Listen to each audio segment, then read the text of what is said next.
Jadi begini pemirsa Umat TV, bahwa penyakit diabetes ini memang dari sisi kedokteran medis, tidak ada obatnya dan harus minum obat seumur hidup. Itu medis ya. Tapi kan Rasul bilang likul lida indawa, setiap penyakit ada obatnya. Intinya adalah ketika orang sakit diabetes itu bermasalah di pankreasnya bisa, atau pankreasnya benar, tetapi insulin yang dihasilkan nggak bagus, atau bisa jadi reseptor insulin untuk menerimanya itu sudah tidak bagus. Maka itu prinsip pengobatan diabetes harus mengacu kepada 3 konsep ini. Pabriknya dibenarkan, kualitas insulinnya diperbaiki, reseptor atau tempat gudang penyimpanannya pun juga harus dibenerin.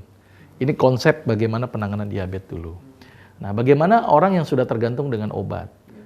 Saya ingatkan bahwa hati-hati untuk pemberhentian obat mendadak. Obat harus diberhentikan secara tapering off. Artinya bertahap diperbaiki.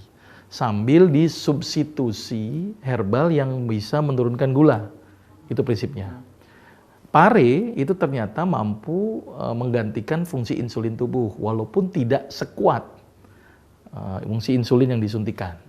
Tapi pare bisa diberikan. Terus kemudian harus ada perilaku lainnya dulu. Pertama, obat sudah bagus tapi makanannya nggak dijaga, masalah. Makanannya dijaga, obat sudah bagus tapi nggak pernah olahraga, nggak pernah dihancurkan juga. Jadi harus komprehensif. Terus kemudian pabriknya itu dirangsang untuk regenerasi. Nah, bagaimana cara meregenerasi pabrik? Dengan memberikan makanan yang tinggi arginin. Apa sumber makanan yang tinggi arginin? Salah satunya adalah kacang panjang, kemudian habatus sauda.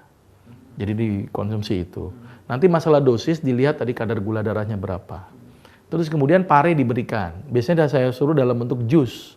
Misalnya pare, kacang panjang, wortel, sama toge. Kenapa tambah wortel?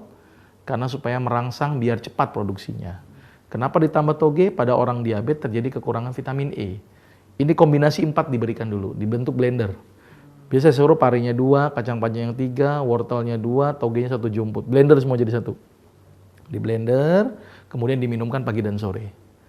Kemudian rebusan daun salam. Daun salam beberapa lembar tergantung gula darah. Misal gini, Bapak ini tergantung misalnya glibenclamid misalnya 3x1 misalnya. Daun salamnya dicoba 5 lembar, 4 gelas direbus menjadi 2 gelas. Nah, kontrol lagi misalnya 3 hari. Ternyata turun. Nah, turunkan dosis yang glibenclamidnya. Misalnya menjadi 2x1. Maka daun salamnya dicoba, dipertahankan segitu. Turun apa tidak? Oh, ternyata bagus, stabil. Nah, turunkan lagi glibenclamidnya menjadi 2x1. Dicek lagi. Oh, ternyata naik. Nah, naikinnya daun salam menjadi 10 lembar. Jadi begitu dikombinasinya.